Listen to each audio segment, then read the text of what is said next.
नमस्कार दोस्तों, ढोल में पोल चैनल में आप सब मित्रों का हार्दिक स्वागत करता हूं।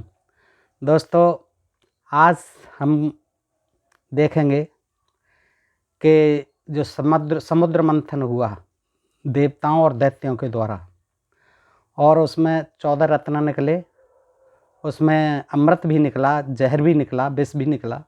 तो विष को तो महादेव जी ने पी लिया, नीलकंठ हो गए, और अमृत के लिए सुरों में और असुरों में घमासान होने लगा। तो विष्णु जी ने अपनी माया रची और सुंदर मोहिनी का रूप धारण करके असुरों को मोह लिया और उनको अपना भ्रमित कर दिया, मोहित कर दिया, और वो फंस गए उनके माया जाल में। और चुपके से मोहिनी रूप धारण करके विष्णु जी ने देवताओं को अमृत पान करा दिया। दोस्तों, ये महादेव जी को बाद में पता चलता है तो वो कहते हैं कि ये तो बड़ा अच्छा काम किया, ऐसा सुंदर रूप कैसे बनाया विष्णु जी ने कि सारे असुर जो है मोहित हो गए। तो क्यों न चल करके विष्णु जी से ही ये पूछा जाए। ये तो बड़ा रहस्य का विषय है और अच्छी जानकारी लेने का भी विषय है।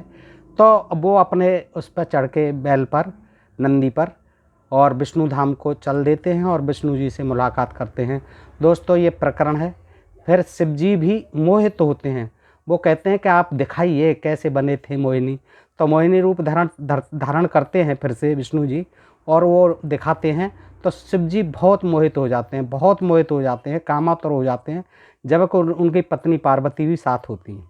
और दोस्तों, इसके बाद में इसी से संदर्भित जो है, फिर उनके कामातुर होने के बाद में देखेंगे कि हनुमान जी का भी जन्म किस तरह हुआ। यद्यपि हनुमान जी के जन्म की भी अनेक तरह की कथाएं तरह तरह की लिखी हुई हैं, लेकिन इससे भी संदर्भित है कि वो शंकर सुबन केसरी नंदन तेज प्रताप महाजगवंदन, हनुमान जी को शंकर सुबन और केसरी का नंदन कहा जाता है इसीलिए। तो दोस्तों, आज का ये विषय भी बड़ा रोचक है, और इसमें देखो व्यास जी ने किस तरह से ये ब्रह्मा विष्णु महेश भगवान हैं, तीनों को देवता माना है, आदि देव माना है, सृष्टि का रचयिता पालक संहारक माना है, लेकिन किस तरह से दो तरह की बातें की हैं। उन्होंने इनका अपमान भी किया है। मेरे शब्दों में तो यही है कि इस तरह की जो कथाएं लिख दी हैं, ये व्यास जी ने लिखी या पता नहीं किसने लिखी, लेकिन इससे इनका अपमान होता है। तो दोस्तों, आइए देखते हैं बगैर किसी विलंब के। ये देखिए अष्टम स्कंध, ये रोचक प्रसंग है, 12वां अध्याय है, श्रीमद् भागवत सुधा सागर, गीता प्रेस गोरखपुर है। दोस्तों, मैं अपनी तरफ से कुछ भी नहीं कहता हूँ। जब मैंने पढ़ा है, अध्ययन किया है, तो आपकी भी जिज्ञासा रहती है कि आप ये जानें इन बातों के बारे में। तो ये 455 पेज पे है दोस्तों, 12वां अध्याय है और अष्टम स्कंध है। तो इसमें वर्णित है, सुखदेव जी कथा सुना रहे हैं कि परीक्षित, जब भगवान शंकर ने यह सुना कि श्री हरि ने स्त्री का रूप धारण करके असुरों को मोहित कर लिया और देवताओं को अमृत पिला दिया, तब वे सती देवी के साथ बैल पर सवार हो, दोनों सवार हो गए होंगे बैल पर, समस्त भूतगणों को लेकर वहां आ गए। अब कोई वैज्ञानिक युग तो था नहीं कि कार में बैठ के चले जाते या हेलीकॉप्टर हवाई जहाज में। यद्यपि कहा जाता है कि विमान होते थे, लेकिन ये महादेव जी तो बेचारे बैल पर ही सवारी करते थे, जिसे नंदी कहा जाता था। तो ऐसा विचार करके वो बैल पर सवार हो समस्त भूतगणों को लेकर और अपनी देवी को, सती देवी को साथ लेकर चल दिए, जहाँ भगवान मधुसूदन यानी विष्णु जी निवास करते हैं। भगवान श्री हरि ने बड़े प्रेम से गौरी शंकर भगवान का स्वागत सत्कार किया। वे भी सुख से बैठकर भगवान का सम्मान करके मुस्कराते हुए बोले। क्या बोले? महादेव जी कहते हैं विष्णु जी से कि अब मैं आपके उस अवतार का भी दर्शन करना चाहता हूँ जो आपने स्त्री रूप में यानी मोहिनी रूप में ग्रहण किया था, जिससे दैत्यों को मोहित करके आपने देवताओं को अमृत पिलाया। स्वामिन, उसी को देखने के लिए हम सब आए हैं। कैसे लीला की थी आपने मोहिनी बनके, हमारे मन में उसके दर्शन का बड़ा कौतूहल है।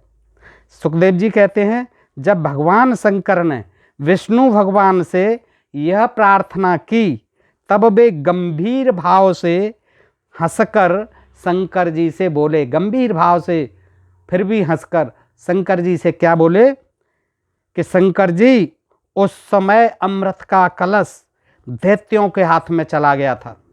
दैत्यों ने छुड़ा लिया था, छीना झपटी हो रही थी अमृत कलश के लिए। दैत्य तो बलवान पड़ जाते थे, उन्होंने छुड़ा लिया। तो अतः देवताओं का काम बनाने के लिए, और ये तो विष्णु जी तो थे ही देवताओं के देवता, उन्हीं का पक्ष लेते थे इंद्र आदि का। तो देवताओं का काम बनाने के लिए और दैत्यों का मन एक नए कौतूहल, ड्रामा की ओर, नाटक अभिनय की ओर खींचने के लिए ही मैंने वह स्त्री रूप धारण किया था। देव शिरोमणि, आप उसे देखना चाहते हैं, इसलिए मैं आपको वह रूप दिखाऊंगा। परंतु वह रूप तो कामी पुरुषों का ही आदरणीय है, ये आपके मतलब का नहीं है। आप तो योगीश्वर हैं, वो कामी पुरुषों के लिए है वो मेरा रूप, क्योंकि वह काम भाव को उत्तेजित करने वाला है। इसमें ये बड़े खतरे की बात है महादेव जी कि वो कामी पुरुषों के लिए है वो मेरा रूप, और वो काम भाव को उत्तेजित करने वाला है, काम भाव उत्तेजित कर देगा। तो इस तरह कहते कहते विष्णु भगवान वहीं अंतर्ध्यान हो गए और भगवान शंकर सती देवी के साथ चारों ओर दृष्टि दौड़ाते हुए वहीं बैठे रहे।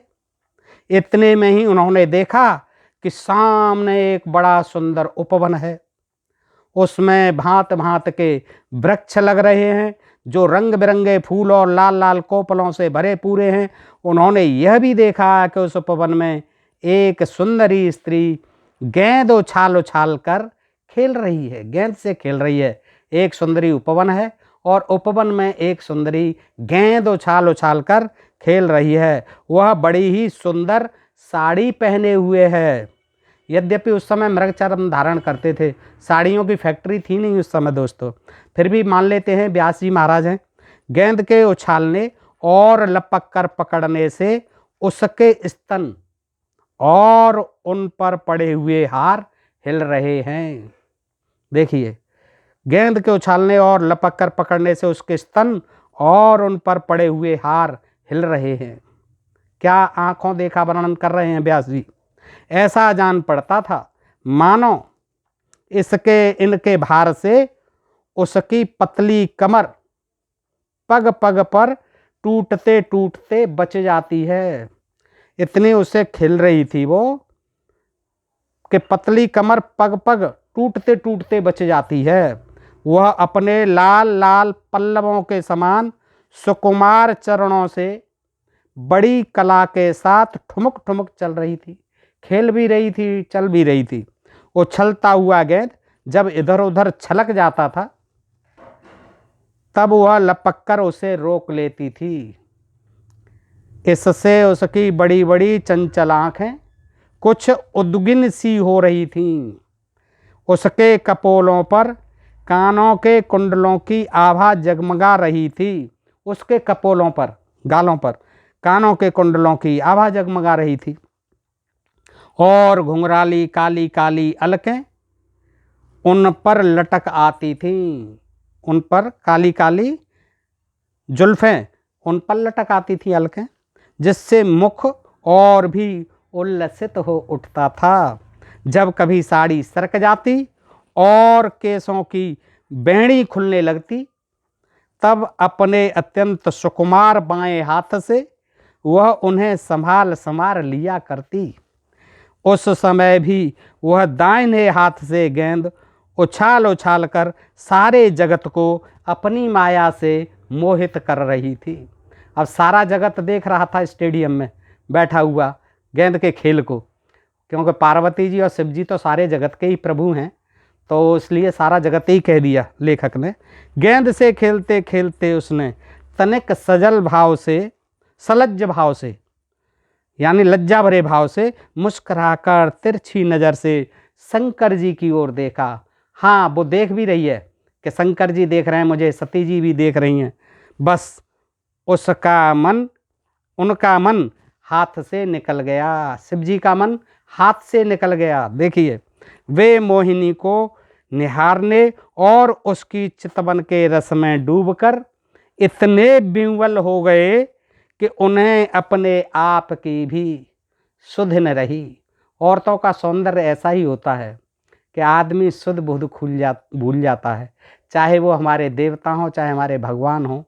काम वासना जिसने शरीर धारण किया है तो काम क्रोध मोध मद लोभ मोह ये सब कुछ झंझट जो है, जीवन मरण, ये सब कुछ खान पान आचार विचार व्यवहार, ये सब से मुक्त नहीं हो पाते, वो भी इनमें लिप्त रहते हैं। दोस्तों ये आप देख सकते हैं शंकर भगवान हमारे जो है किस तरह से अब अपनी सुध बुध खो बैठे उस मोहिनी को देखकर।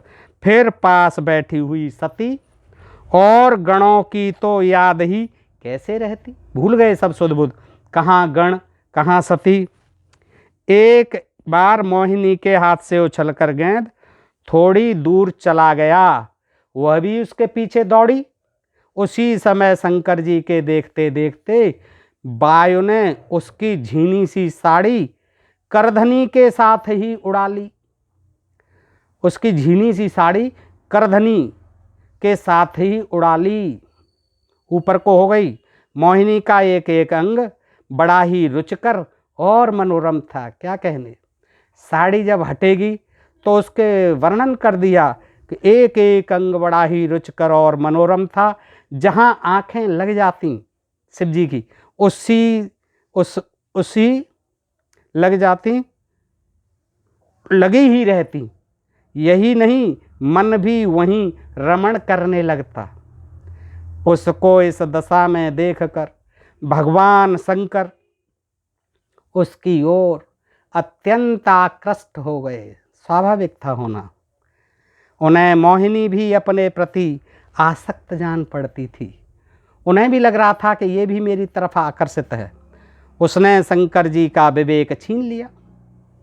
अच्छे अच्छों का विवेक छीन जाता है। वे उसके हाव भावों से कामातुर हो गए और बहुत जल्दी ये देवी देवता हमारे ऋषि महर्षि कामातुर तो हो ही जाते थे, ये उनकी कमजोरी थी। और भवानी के सामने ही लज्जा छोड़कर उसकी ओर चल पड़े। आप देखें दोस्तों, मैं कुछ नहीं कह रहा हूँ, मुझे तो ये लगता है कि ये व्यास जी महाराज ने ये क्यों लिखा, ज़रूरत क्या थी। मोहिनी वस्त्रहीन तो पहले ही हो चुकी थी। शंकर जी को अपनी ओर आते देख बहुत लज्जित हो गई। वह एक वृक्ष से दूसरे वृक्ष की आड़ में जाकर छिप जाती और हंसने लगती, परंतु कहीं ठहरती न थी। वो तो अपना खेल कूद कर रही थी। भगवान शंकर जी की इंद्रियां अपने बस में नहीं रहीं। अब पराकाष्ठा हो गई, वे कामवश हो गए थे। अतः हथनी के पीछे हाथी की तरह उसके पीछे पीछे दौड़ने लगे। उन्होंने अत्यंत वेग से उसका पीछा करके पीछे से उसका जूड़ा पकड़ लिया और उसकी इच्छा न होने पर भी उसे दोनों भुजाओं में भरकर हृदय से लगा लिया। दोस्तों हम और आप ऐसी हिम्मत नहीं कर सकते। ये तो भगवान शंकर जी ही थे कि सती और अपने गणों के सामने और नंदी के सामने इस तरह की कुछ चेष्टा करने लगे कि उसको दोनों भुजाओं में भरकर हृदय से लगा लिया। जैसे हाथी हथनी का आलिंगन करता है, अब उपमा भी देखिए हाथी से हो रही है, हाथी हथनी का आलिंगन करता है, वैसे ही भगवान शंकर ने उसका आलिंगन किया। वह इधर उधर खिसक कर छुड़ाने की चेष्टा करने लगी। इसी छीना झपटी में उसके सिर के बाल बिखर गए। वास्तव में वह सुंदरी भगवान की रची हुई माया ही थी। अब शिव जी भूल गए कि ये विष्णु जी हैं, लेकिन कामातुर हो गए और सारी हरकतें वही करने लगे जो एक आम आदमी करता है। वास्तव में वह सुंदरी भगवान की रची हुई माया ही थी। इससे उसने किसी प्रकार शंकर जी के भुजपास से अपने को छुड़ा लिया, कैसे ही और बड़े वेग से भागी। भगवान शंकर भी उन मोहिनी वेशधारी अद्भुत कर्मा भगवान विष्णु के पीछे पीछे दौड़ने लगे। उस समय ऐसा जान पड़ता था मानो उनके शत्रु कामदेव ने इस समय उन पर विजय प्राप्त कर ली है। कामदेव पूरी तरह से हावी हो गया। कामुक हथनी के पीछे दौड़ने वाले मदोन्मत्त हाथी के समान वे मोहिनी के पीछे पीछे दौड़ रहे थे। यद्यपि भगवान शंकर का वीर्यम हो गई, ये वीर की बात तुरंत आ जाती है। भगवान शंकर जी को भी नहीं छोड़ा कि यद्यपि भगवान शंकर का वीर अमोघ है, मतलब बेकार नहीं जाता, अमोघ है, उसका असर तो होना ही होना है कहीं भी हो, फिर भी मोहिनी की माया से वह स्खलित हो गया, स्खलित हो गया। अमोघ था फिर भी हो गया। भगवान शंकर का वीर पृथ्वी पर जहाँ जहाँ गिरा वहाँ वहाँ सोने चांदी की खान है। अब देखो आपको पता हो जाएगा आज, इस विवरण से मुझे भी नहीं पता था अब तक। मैं तो समझता था ये खनिज पदार्थ हैं उससे निकलते हैं, लेकिन ये कैसे कि भगवान शंकर का वीर मोहिनी से प्रभावित होकर आकर्षित होकर जहाँ जहाँ गिरा वहाँ वहाँ सोने चांदी की खानें बन गईं। ऐसे बनी हैं। परीक्षित, नदी, सरोवर, पर्वत, वन और उपवन में एवं जहाँ जहाँ ऋषि मुनि निवास करते थे, जहाँ जहाँ मोहिनी के पीछे पीछे भगवान शंकर गए थे, अब पता नहीं कहाँ कहाँ भागे, क्योंकि ये चीज़ें तो बहुत विस्तृत रूप में होती हैं, खनिज संपदा और ये खाना। परीक्षित वीरपात हो जाने के बाद उन्हें अपनी स्मृति हुई, फिर ध्यान आया, अरे ये मैं क्या कर रहा हूँ। उन्होंने देखा कि अरे भगवान की माया ने तो मुझे खूब छकाया, फिर ध्यान आया। वे तुरंत उस दुखद प्रसंग से अलग हो गए, होश में आ गए। इसके बाद आत्मस्वरूप सर्वात्मा भगवान की यह महिमा जानकर उन्हें कोई आश्चर्य नहीं हुआ। समझ गए कि ये तो भगवान की माया, नॉर्मल बात है। वे जानते थे कि भला भगवान की शक्तियों का पार कौन पा सकता है। यानी ब्रह्मा, वो महादेव जी खुद भगवान नहीं थे, उन्हें कोई और ही भगवान का ध्यान होता था। तो वो कहते भगवान की शक्तियों का पार कौन पा सकता है, वो भी कह रहे हैं। और हम लोग मानते हैं कि ब्रह्मा विष्णु महेश यही भगवान थे। भगवान ने देखा कि भगवान शंकर को इससे विषाद या लज्जा नहीं हुई है। अब भगवान कोई जो था और इनके अतिरिक्त, वो कह रहा है कि भगवान ने देखा कि भगवान शंकर को इसे विषाद या लज्जा नहीं है, बिल्कुल भी, न कष्ट है, न दुख है, न कोई लज्जा है। तब वे पुरुष शरीर धारण करके फिर प्रकट हो गए। अच्छा, ये विष्णु जी थे, भगवान विष्णु जी फिर प्रकट हो गए और बड़ी प्रसन्नता से उनसे कहने लगे, देव श्रोमणे, मेरी स्त्री रूपणी माया से विमोहित होकर भी आप स्वयं ही अपनी निष्ठा में स्थित हो गए हैं, मतलब स्वयं ही होश में आ गए हो। वह बड़े ही आनंद की बात है। मेरी माया तो अपार है, वह ऐसे ऐसे हाव भाव रचती है कि अजितेंद्रिय पुरुष तो किसी प्रकार उससे छुटकारा पा ही नहीं सकते। सही कह रहे हैं विष्णु भगवान। जब नारी का रूप आप रख लेंगे तो कोई भी जितेंद्रिय पुरुष भी नहीं रह सकता बगैर डिगे, और अजितेंद्रिय भी। भला आपके अतिरिक्त ऐसा कौन पुरुष है जो एक बार मेरी माया के फंदे में फंसकर फिर स्वयं ही उससे निकल सके। यद्यपि मेरी सब गुणमयी माया बड़े बड़ों को मोहित कर देती है, फिर भी अब यह आपको कभी मोहित नहीं करेगी। आज कर दिया सो कर दिया, आगे से मेरी माया आपको कभी मोहित नहीं करेगी, क्योंकि सृष्टि आदि के लिए समय पर उसे क्षोभित करने वाला काल मैं ही हूँ। इसलिए मेरी इच्छा के विपरीत वह रजोगुण आदि की सृष्टि नहीं कर सकती। ये जो है दोस्तों प्रसंग आपने सुना इस तरह। अब इसी से संदर्भित और इसी से लगा हुआ कि जब वो कामातुर हो गए हैं तो इसमें नहीं दिया है, लेकिन ये देखिए शिव पुराण है, शिव पुराण में ये भी गीता प्रेस गोरखपुर का है, और इससे आगे की कथा आप सुन लें। हनुमान जी का जन्म होता है, वो कैसे होता है देखिएगा। ये पृष्ठ 464 शतरुद्र संहिता, ये 464 पृष्ठ पर है, देखिए। तो वो कथा सुनाते हैं कि अब इसके बाद तुम हनुमान जी का चित्रण सुनो कि हनुमान द्रुप से शिव जी ने बड़ी उत्तम लीलाएं की हैं। हनुमान का रूप रख के शिव जी ने बड़ी उत्तम लीलाएं की हैं। विप्रवर इसी रूप से महेश्वर ने, इसी रूप से, हनुमान के रूप से भगवान राम का परम हित किया था। हनुमान जी राम के भक्त बन के रहे थे। वह सारा चरित्र सब प्रकार के सुखों का दाता है, उसे तुम प्रेम पूर्वक सुनो। एक समय की बात है जब अत्यंत अद्भुत लीला करने वाले गुणशाली भगवान शंभ को विष्णु के मोहिनी रूप का दर्शन प्राप्त हुआ। उसी से आगे की कथा ये इस तरह से दी है, देखिए। हनुमान जी का जन्म के मोहिनी रूप का दर्शन प्राप्त हुआ, तब वे कामदेव के बाणों से आहत हुए और क्षुब्ध हो उठे थे।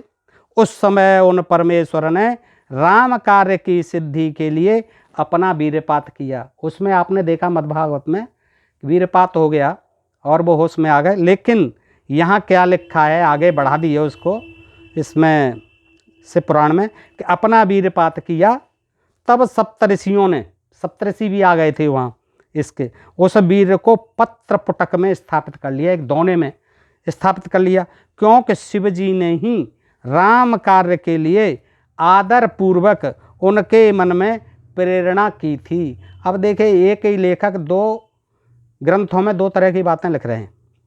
तत्पश्चात उन महर्षियों ने शंभु के उस वीर्य को राम कार्य की सिद्धि के लिए गौतम कन्या अंजनी, अंजनी गौतम कन्या बताई है यहाँ, मैं कान के रास्ते स्थापित कर दिया।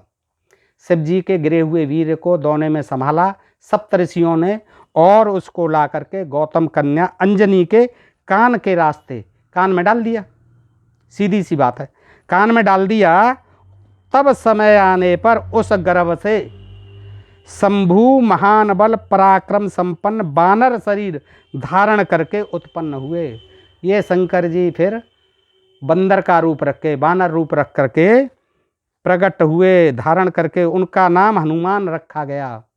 अब देखिए कितनी विचित्र बात है ये, कितनी अवैज्ञानिक बात है, कितनी मिथ्या और भ्रामक बात है कि वीर्य गिरा और उसको दोने में रखा सप्तऋषियों ने, और यही कह रहे हैं दोनों ग्रंथ। दो तरह की बातें हैं।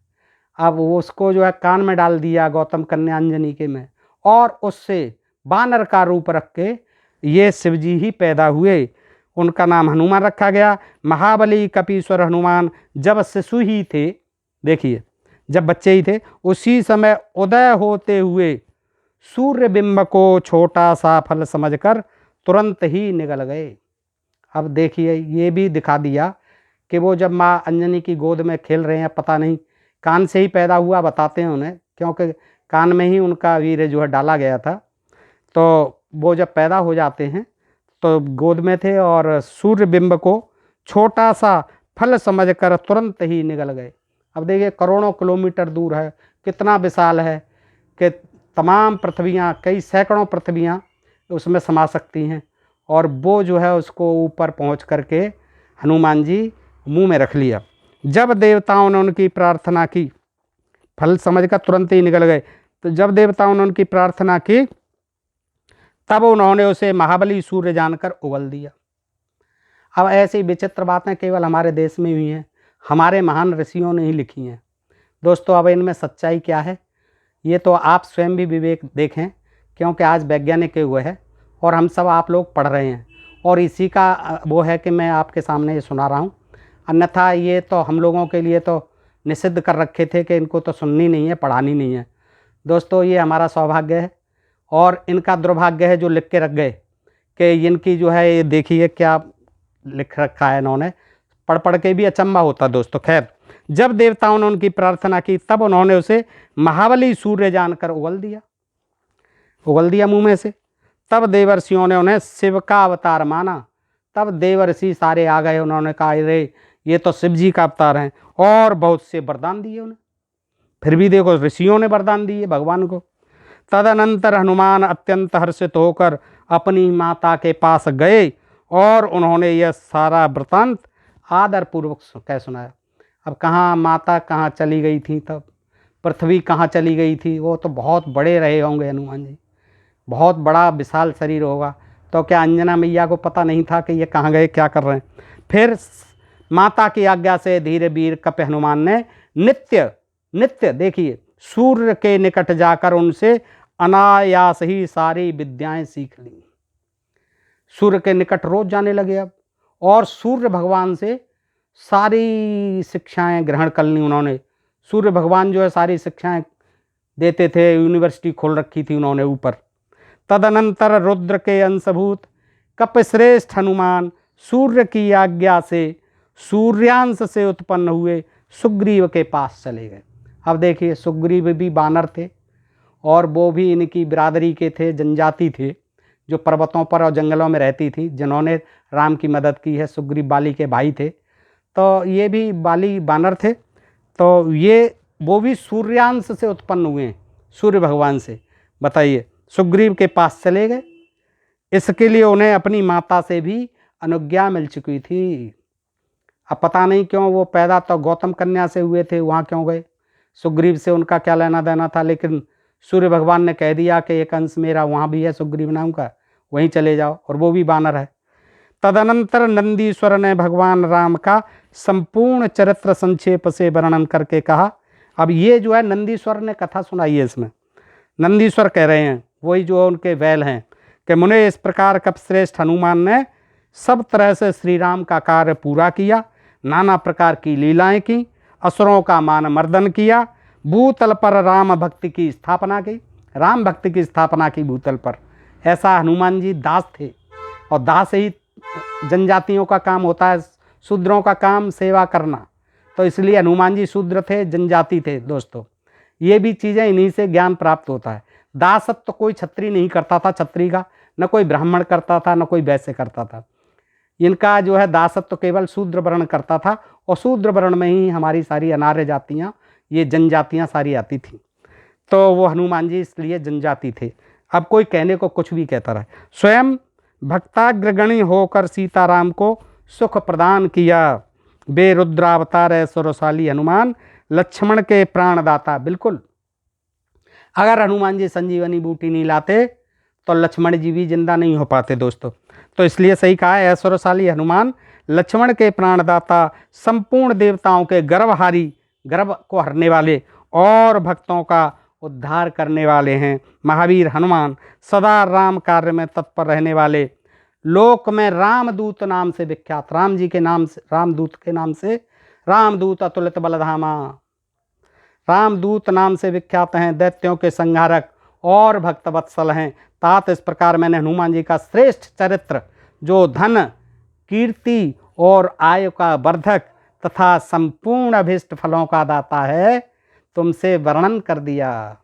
इसको सुनो, पढ़ो, हनुमान जी की भक्ति करो, शिव जी की भक्ति करो, सारे फल मिल जाएंगे, सारी मनोकामनाएं पूरी हो जाएंगी। ऐसा नंदीश्वर महाराज ने ऋषियों को कह दिया। जो मनुष्य इस चरित्र को भक्तिपूर्वक सुनता है, सुनाता है, अथवा समाहित चित्त से दूसरों को सुनाता है, वह इस लोक में संपूर्ण भोगों को भोग कर अंत में परम मोक्ष को प्राप्त कर लेता है। विज्ञान पढ़ने की ज़रूरत नहीं है, और कुछ पढ़ाई पढ़ने की ज़रूरत नहीं है, और कोई काम धंधा करने की ज़रूरत नहीं है। बस इस कथा को सुनो, हनुमान जी की भक्ति करो, शंकर जी की भक्ति करते रहो, सारी मनोरथ पूरे हो जाते हैं। इस कथा का श्रवण करते रहो।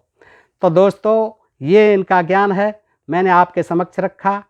मैं केवल इसमें जो लिखा हुआ है वही पढ़ के सुनाता हूँ, और इसमें अपनी तरफ से मैं कुछ भी नहीं कहता। दोस्तों सुनने के लिए बहुत बहुत धन्यवाद। ढोल में पोल चैनल को आप ऐसे ही प्रसंग सुनते रहने के लिए सब्सक्राइब करते रहें। दोस्तों आज के लिए इतना ही, धन्यवाद। जय हिंद, जय भारत, जय मूल निवासी।